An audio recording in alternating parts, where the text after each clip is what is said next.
आपको जो कुछ मैं बताना चाहता हूं वो क्या है, बाइबल के अनुसार पवित्र आत्मा प्राप्त करना। इस संसार के अंदर जब से मसीह यीशु स्वर्ग में गए हैं, प्रत्येक मसीह यीशु के नाम पर विश्वास करने वाले व्यक्ति को पवित्र आत्मा की जरूरत है। वो चाहे बिल्कुल नया हो और वो चाहे पुराना हो, प्रत्येक व्यक्ति को परमेश्वर का आत्मा चाहिए। क्यों चाहिए? क्योंकि बाइबल परमेश्वर का वचन यूं कहता है कि जब मसीह यीशु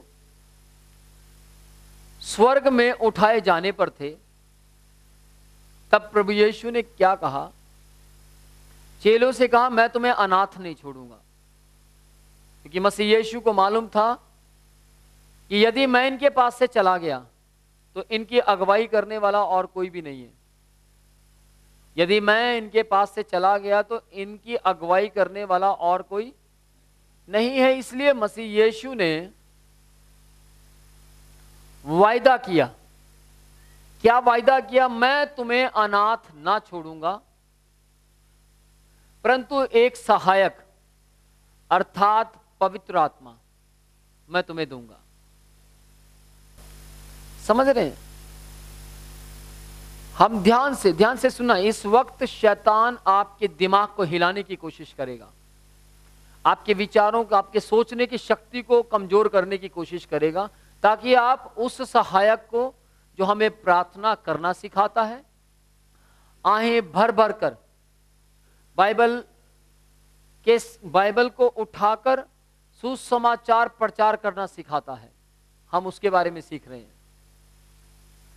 इस दुनिया का सरदार कभी नहीं चाहेगा कि हम उसको सीख पाएं। इसलिए पूरे ध्यान पूर्वक अपना पूरा ध्यान यहां लगाइए। शैतान बड़ा नहीं है, मसीह यीशु और पवित्र आत्मा बड़ा है। Praise the Lord. प्रत्येक मनुष्य को यह आत्मा चाहिए, और मसीह यीशु ने वायदा किया कि मैं पिता के पास जाता हूं और पिता से विनती करूंगा तुम्हारे लिए एक सहायक भेजे, जो तुम्हें सब बातें मानना और स्मरण रखना सिखाएगा। यह काम है पवित्र आत्मा का। पवित्र आत्मा हमारा मददगार है, पवित्र आत्मा हमारा सहायक है।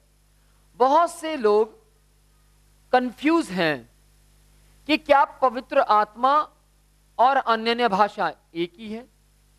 ना तो अन्य भाषा पवित्र आत्मा है और ना पवित्र आत्मा अन्य भाषा है। पवित्र आत्मा सहायक है, अन्य भाषा एक दान है। परमेश्वर का वचन क्या कहता है? जिस प्रकार शुरुआत की कलीसियाएं पवित्र आत्मा की सामर्थ्य से भरी हुई होती थी, उनको बताना नहीं पड़ता था कि आप सामर्थ्य में भर जाओ, बल्कि वो भरे हुए होते थे। उनको बताना नहीं पड़ता था कि आप किस तरीके से वर्क करें, बल्कि उनको पवित्र आत्मा खुद व खुद वर्क करवाता था, काम करवाता था। आइए हम प्रेरितों को देखें कि वे पवित्र आत्मा से भरने के विषय में क्या कहते हैं और इसे उन्होंने कैसे किया। इसी बात को उदाहरण के रूप में अपने सामने रखते हुए हम वर्तमान समय में पवित्र आत्मा से भरने और अन्य भाषा बोलने के विषय में लोगों की सहायता करें। प्रभु यीशु मसीह के स्वर्गारोहण के ठीक पहले ही इस अद्भुत सामर्थ को देखा गया। कहां लिखा है? प्रेरितों के काम पहला अध्याय उसकी 4 आयत से लेकर, अगर आप 8वीं आयत तक पढ़ें तो मैं पढ़ता हूं, इसको सुनिएगा। और उनसे मिलकर प्रभु यीशु ने उन्हें आज्ञा दी, यरूशलेम को ना छोड़ो, परंतु पिता की उस प्रतिज्ञा के पूरा होने की बाट जोते रहो, जिसकी चर्चा तुम मुझसे सुन चुके हो, क्योंकि यूहन्ना ने तो पानी से बपतिस्मा दिया। कितने लोग बपतिस्मे के बारे में जानते हैं? पानी के बपतिस्मे के बारे में। यूहन्ना ने तो पानी से बपतिस्मा दिया, परंतु थोड़े दिनों के बाद तुम पवित्र आत्मा से बपतिस्मा पाओगे। ध्यान से सुनिए, जिस वक्त आप पानी का बपतिस्मा लेते हैं उस समय आपको पानी दिखता है, इसलिए आप उसे पानी का बपतिस्मा कहते हैं। लेकिन यहां लिखा है कि तुम पवित्र आत्मा का बपतिस्मा पाओगे। तो आत्मा तो दिखता ही नहीं है, कैसे पता लगेगा कि इन्होंने पवित्र आत्मा पाया है? हमने जिस वक्त बपतिस्मा लिया, हम पानी में गए और डुबकी ली, और जैसे ही डुबकी ली हम गीले हो गए। यानी हमने अपनी बॉडी में, अपने कपड़ों में पानी को महसूस किया। सेम उसी तरीके से परमेश्वर का वचन यूं कहता है, जैसे तुमने पानी से बपतिस्मा लिया वैसे ही तुम पवित्र आत्मा का बपतिस्मा पाओगे। वैसे ही, इसमें फर्क नहीं होगा। यानी कि जैसे आपको पानी महसूस हुआ वैसे ही आपको पवित्र आत्मा भी महसूस होगा। जैसे आपको पानी दिखा वैसे ही आपको कुछ ना कुछ ऐसा है जो आत्मा में, पवित्र आत्मा की सामर्थ जैसे ही आपके ऊपर उतरेगा।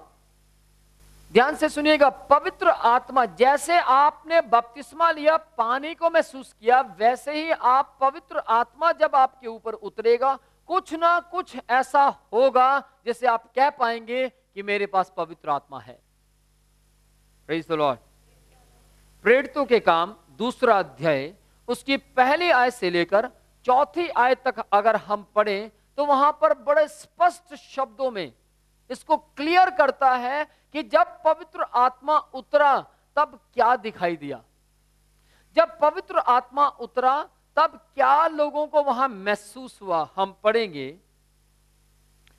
जब पेंतीकोस्त का दिन आया तो वे सब एक जगह इकट्ठे थे और एकाएक आकाश से बड़ी आंधी की सी सनसनाहट का शब्द हुआ और उससे सारा घर जहां वे बैठे थे गूंज गया।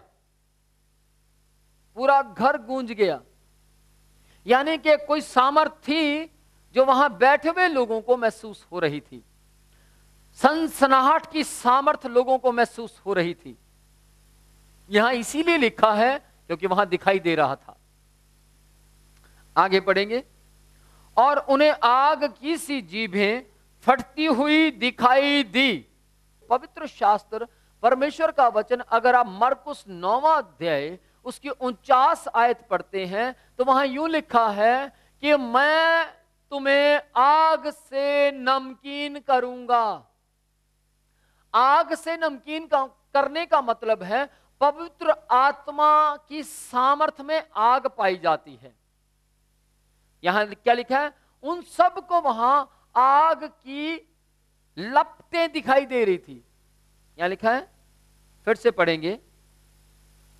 उन्हें आग की सी जीभें फटती हुई नजर आ रही थी। समझ रहे? आग उन्हें महसूस हो रही थी। लेकिन ध्यान से सुनिएगा, वो ये ऐसी आग नहीं थी जो सदरक, मेशक, अबेदनगो में जलाई गई थी। ये वो आग नहीं थी जो मनुष्य को जला सकती है। ये वो आग नहीं थी जो घरों में लग जाती है फिर वहां पर पानी फेंका जाता है। परंतु ये वो आग थी जो कलीसियाओं में परिवर्तन ले आती है। ये वो आग थी जो एक मनुष्य को बदलकर नया बना देती है। ये वो आग थी जो मनुष्य को परमेश्वर के जैसा बनाने की सामर्थ रखती है। Praise the Lord. ये वो आग नहीं है जिस आग को मनुष्य दूसरों के नुकसान के लिए जलाता है, परंतु ये वो आग थी जो परमेश्वर ने उन सब के लिए जलाई जिनको परमेश्वर सामर्थी बनाना चाहता था।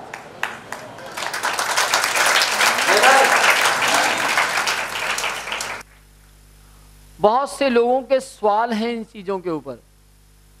कैसे हमें पवित्र आत्मा मिलेगा, कैसे हम पवित्र आत्मा प्राप्त कर सकते हैं।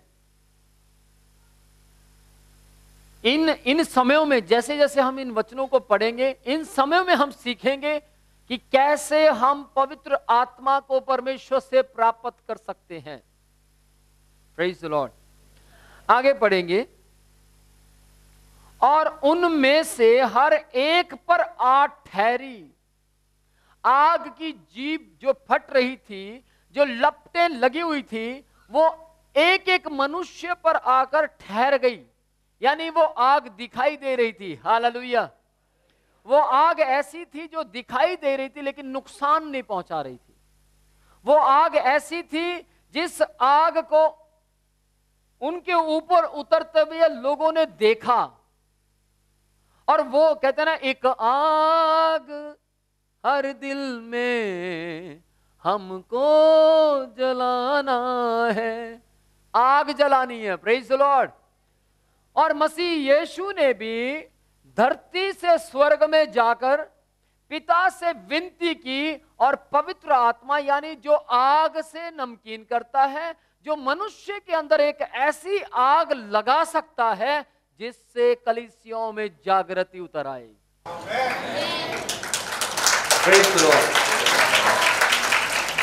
उन पर आ ठहरी। एक बात पर गौर करेंगे। कौन सी बात है? चौथी आयत। और जिस प्रकार आत्मा ने उन्हें बोलने की सामर्थ दी, वे अन्य अन्य भाषा बोलने लगे। जिस प्रकार आपने पानी का बपतिस्मा लिया, पानी आपकी बॉडी को लगते ही आपको पता लग गया कि आप पानी में आ गए हैं, है ना? सुबकियां लेते हैं। हाँ, कई लोग तो अंदर उतरते हुए डरते हैं, क्यों? ठंडा ठंडा सा लगता है। लेकिन कई लोग अंदर उतर जाते हैं और जब उतर जाते हैं तो उनको मालूम हो जाता है कि हम इस वक्त बपतिस्मा लेने के लिए पूरी तरह तैयार हैं। सेम उसी तरीके से जब आप इस बात को पढ़ते हैं कि परमेश्वर हमें अनाथ नहीं छोड़ेगा परंतु एक सहायक अर्थात पवित्र आत्मा देगा, और जैसे ही आप पवित्र आत्मा की सामर्थ्य को अपने जीवन में महसूस करते हैं, तब आप उस आग को भी महसूस करेंगे जो हमारी बॉडी के अंदर महसूस होनी चाहिए। क्योंकि आत्मा दिखाई नहीं देता, लेकिन आत्मा के लक्षण दिखाई देते हैं। आत्मा के लक्षण कौन से हैं? आग, आमीन, गरमाइश।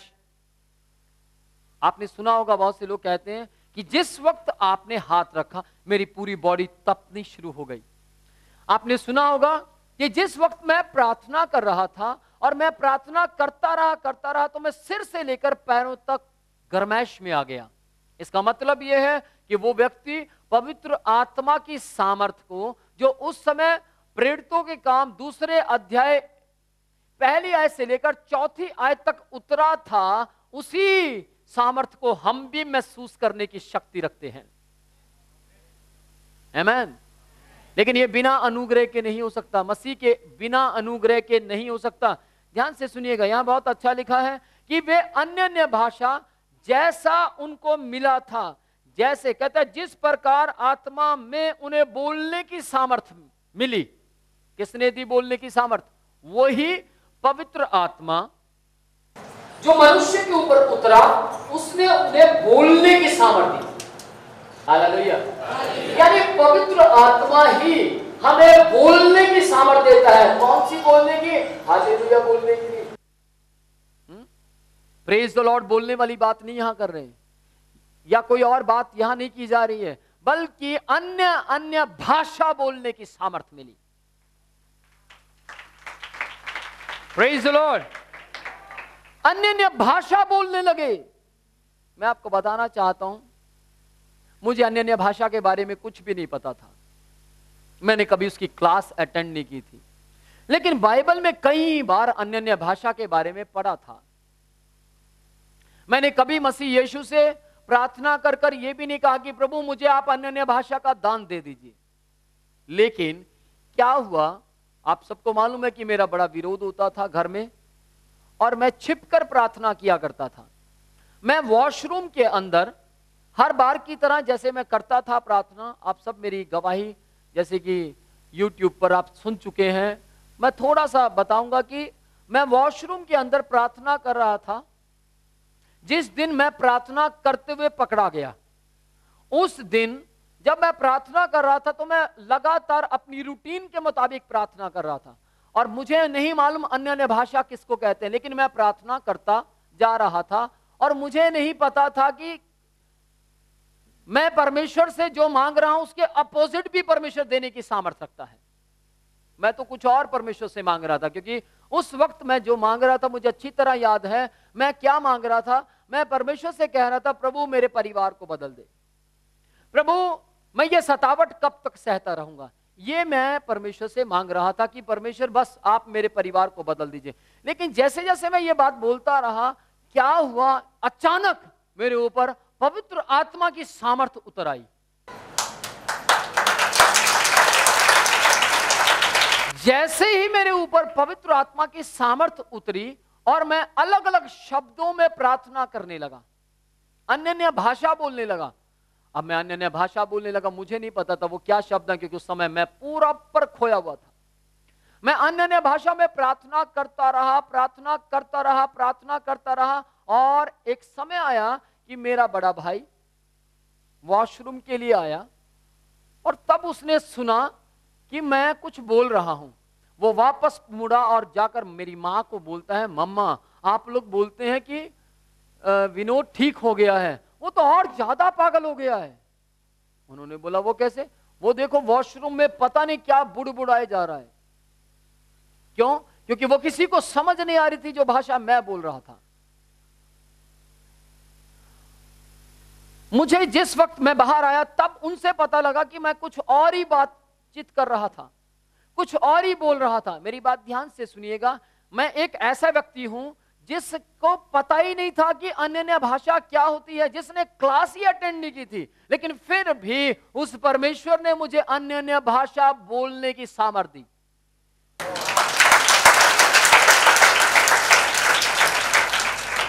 उसके बाद से मैं अपने पास्टर के पास गया और मैंने पास्टर से जाकर पूछा कि ये क्या है।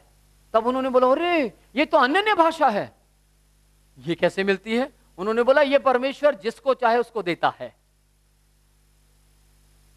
मैंने बोला बाइबल में तो लिखा है कि प्रेरित लोग हाथ रखेंगे तभी उतरेगा, लेकिन पास्टर ने मुझे बताया कि नहीं, ऐसा नहीं है। परमेश्वर किसी के ऊपर अपनी सामर्थ्य से उतार सकता है, क्योंकि पेंतीकोस्त के समय में प्रेरितों के काम दूसरे अध्याय में किसी ने भी हाथ नहीं रखा था, लेकिन वहां पर पवित्र आत्मा का सामर्थ्य उतर आया था। Praise the Lord. मेरे ऊपर भी उस वॉशरूम में किसी ने हाथ नहीं रखा, लेकिन पवित्र आत्मा की सामर्थ्य मुझ पर उतर आई और मैं पवित्र आत्मा की सामर्थ्य से भर गया। और जैसा मुझे बोलने की सामर्थ्य पवित्र आत्मा ने दी और मैं बोल पड़ा, रा बा बा बा शिखा ना बोरा ला खाता ला पोला नमा खोतना मोनी शिकाता ना मोनी, मैं अन्य भाषा बोल पड़ा। परंतु इन शब्दों को कोई मनुष्य नहीं समझता।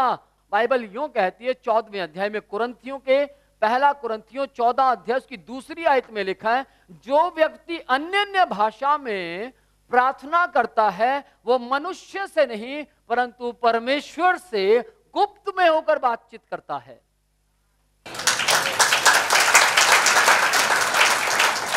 और उसकी इन बातों को परमेश्वर को छोड़ कोई और नहीं समझता। आज बहुत से लोग इस बात पर तर्क देते हैं कि अन्य भाषा सिर्फ भाषा है, बंगाली, मराठी, नेपाली ये है, लेकिन ध्यान से सुनिएगा, ये भाषा नहीं है। क्योंकि उत्पत्ति 11वां अध्याय जब वहां पर गुम्मट लोग बना रहे थे तो वहां पर लोगों ने एक यूनिटी की और उन्होंने क्या कहा, हम स्वर्ग तक एक गुम्मट बनाएंगे। उनमें यूनिटी आ गई और उन्होंने गुम्मट बनाने की ठान ली और परमेश्वर ने देखा कि वाक्य में इनमें प्रॉपर यूनिटी आ गई है, एकता आ गई है, ये लोग पक्का गुम्मट बना देंगे। तब परमेश्वर ने उनके बीच में गड़बड़ी पैदा की। कौन सी गड़बड़ी? क्या हो गया? कुछ लोग बंगाली बोलने लगे, कुछ मराठी बोलने लगे, कुछ पंजाबी बोलने लगे, कुछ नेपाली बोलने लगे, कुछ बांग्लादेश की लैंग्वेज बोलने लगे, कुछ अमेरिका की बोलने लगे, कुछ कनाडा की लैंग्वेज बोलने लगे, कोई कहीं की, कोई अफ्रीका की लैंग्वेज बोलने लगा। और क्या हुआ? ईंट मंगाओ तो तसला दे रहे हैं, तसला मंगाओ तो वो कुछ रेता लेकर आ रहे हैं, रेता मंगवाओ तो वो गाड़ियां उठाकर ला रहे हैं, गाड़ी लेकर आओ, क्योंकि सबकी भाषा अलग अलग थी। वहां पर परमेश्वर ने स्वयं भाषाओं की रचना की। Praise the Lord. वो है भाषा, लेकिन ये भाषा वो भाषा नहीं है जो भाषा लोग समझते हैं। इन भाषाओं को आप पैसा पे कर कर सीख सकते हैं, इन भाषाओं को आप लर्न कर सकते हैं, लेकिन ये भाषा जो पवित्र आत्मा की सामर्थ्य से यहां पर लोगों पर उतरी, इसको कोई सीख नहीं सकता, इसको कोई खरीद नहीं सकता, क्योंकि यह भाषा स्वयं मनुष्य नहीं बोल रहा था, बल्कि पवित्र आत्मा जिसको जैसे सामर्थ्य देता था वो वैसे बोल उठता था।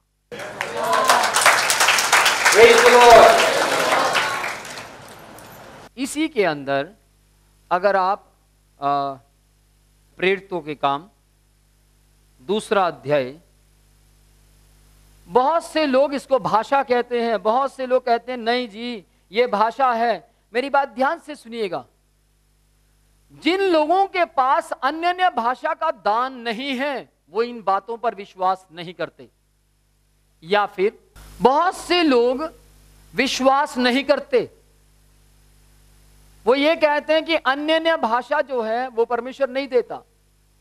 क्यों विश्वास नहीं करते? क्योंकि उनके पास अन्य भाषा का दान है ही नहीं। कुछ लोग ऐसे हैं जो अन्य भाषा पर विश्वास करते हैं पर कॉपी कर कर उन्हें मिलती है। कैसे? किसी की सुनकर बोलना शुरू कर देते हैं कि अन्य भाषा क्या है, या फिर किसी से सीखने की कोशिश करते हैं, किसी ने कुछ भी सिखा दिया तो फिर वो उसके मुताबिक चलने की कोशिश करते हैं। लेकिन मेरी बात ध्यान से सुनिएगा, परमेश्वर का वचन क्या कहता है।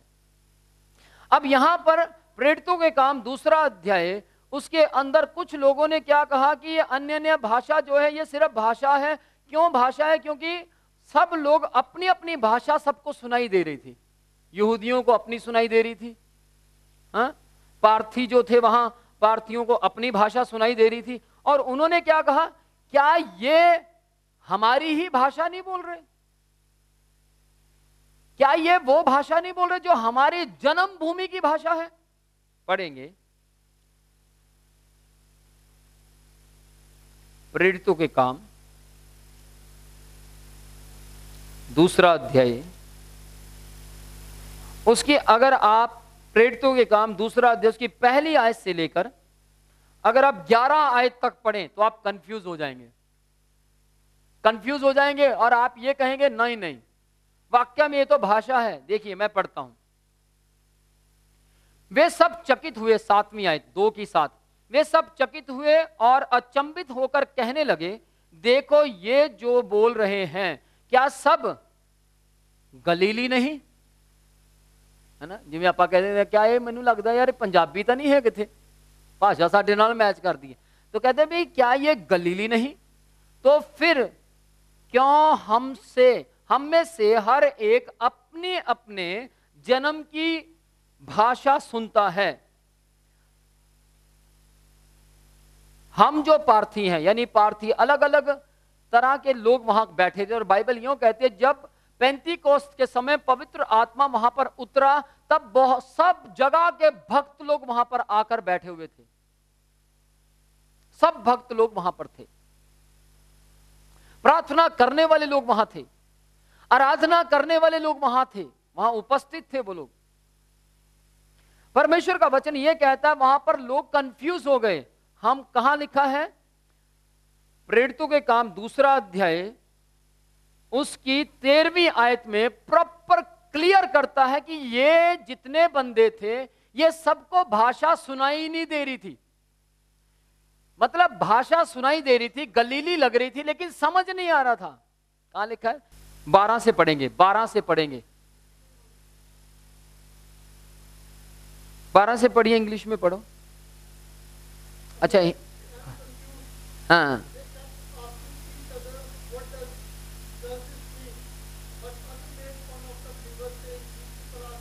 नहीं हिंदी में ये नहीं लिखा, हिंदी में कुछ और लिखा, मैं हिंदी में पढ़ूंगा। या नहीं, जो यहां लिखा है वो सही लिखा है, इंग्लिश में जो लिखा है वो सही लिखा है, लेकिन मैं हिंदी का पढ़ूंगा। ध्यान से सुनिए क्या लिखा है यहां। और वे सब चकित हुए और घबराकर एक दूसरे से कहने लगे, क्या यह क्या हो रहा है ना, ये क्या हो रहा है? परंतु दूसरों ने ठट्ठा करके कहा, वे तो नई मदिरा के नशे में हैं। इसका मतलब इन दोनों आयतों के मुताबिक, अगर आप इंग्लिश में तो कंफ्यूज लिखा ना, कंफ्यूज का मतलब आप प्रॉपर समझ जाएंगे, लेकिन यहां लिखा चकित हुए, हैरान हो गए। हैरान का मतलब और कंफ्यूज का मतलब दोनों का फर्क मतलब है। वो अच्छी तरह समझ नहीं पा रहे हैं उस बात को कि हो क्या रहा है ना, वो उस बात को बयान नहीं कर पा रहे हैं कि ये क्या हो रहा है। क्यों? क्योंकि पवित्र आत्मा की सामर्थ्य से भरकर वो बोल रहे थे, और पवित्र आत्मा की सामर्थ्य से भरकर बोलने वाले व्यक्ति की भाषा सिर्फ मसीह यीशु को पसंद आती है या समझ आती है, जो बाइबल कहती है। लेकिन वहां गलीली पार्थी किसी को समझ नहीं आ रही थी, लेकिन कुछ लोग कहते हैं वहां समझ आ रही थी, लोगों को समझ आ रही थी। नहीं, लोगों को समझ नहीं आ रही थी। यदि लोगों को समझ आ रही होती तो यहां मजाक ना उड़ाते वो लोग। अगर समझ आ रही थी तो फिर वो कंफ्यूज ना होते, है ना। वो कंफ्यूज हुए, इसका मतलब कंफ्यूज हुए कि उनको समझ नहीं आई। अगर वो कंफ्यूज नहीं हुए तो फिर वो बताते कि ये बोल रहे हैं। मैं बताऊं ये क्या बात बोल रहे हैं, उन्होंने बताना था और वो कोई भी बता नहीं पाया। याद रखिएगा, जिसको इंग्लिश की भाषा आती है वो व्यक्ति बता सकता है कि इंग्लिश में क्या बोला जा रहा है। इसका मतलब यह है कि इस दूसरे अध्याय की इन 12 और 13 आयत इस बात को क्लियर करती है कि वहां के लोगों को जो पवित्र आत्मा के द्वारा आग से फटी हुई जीभें या आग जो दिखाई दे रही थी, और उस सामर्थ में होकर जो वहां भक्त लोग, प्रार्थना करने वाले लोग जो भाषा बोल रहे थे, वो वहां के खड़े होने वाले ना तो गलीलियों को ना पार्थियों को समझ नहीं आ रहा था वो क्या रहा है। अगर उनको समझ आता तो वो फिर क्यों कह रही है नशे में है। ध्यान से सुनिएगा, मैं इस बात को और थोड़ा क्लियर करता हूं। जब हन्ना एली के चर्च में गई और हन्ना प्रार्थना करने लगी, हन्ना रोती रही, बिलखती रही, बहुत देर तक प्रार्थना करती रही। एली ने मुंह से उसकी आवाज निकली और उसने क्या सोचा, क्या कहा कि ये औरत नशे में है। और वो औरत क्या कहती है, हे स्वामी, मैं नशे में नहीं, मैं तो अपने अंदर की बात, अपने मन की बात परमेश्वर को खोलकर कह रही हूं। हालेलुया, समझ रहे हैं। इसका मतलब एली को हन्ना की बात समझ ही नहीं आई, इसीलिए उसने कहा नशे में है, इसीलिए उसने कहा ये नशे में है। सेम उसी तरीके से यहां पर बैठने वाले लोगों को, जो वहां पर खड़े थे, वहां भीड़ लगी थी, उन लोगों को समझ ही नहीं आया कि ये भक्त लोग क्या बोल रहे हैं, इसीलिए उन्होंने क्या कहा, ये नशे में है। क्लियर, समझ रहे? Praise the Lord. यानी कि आत्मा के द्वारा जो भाषा बोली जाती है वह अन्य अन्य भाषा है।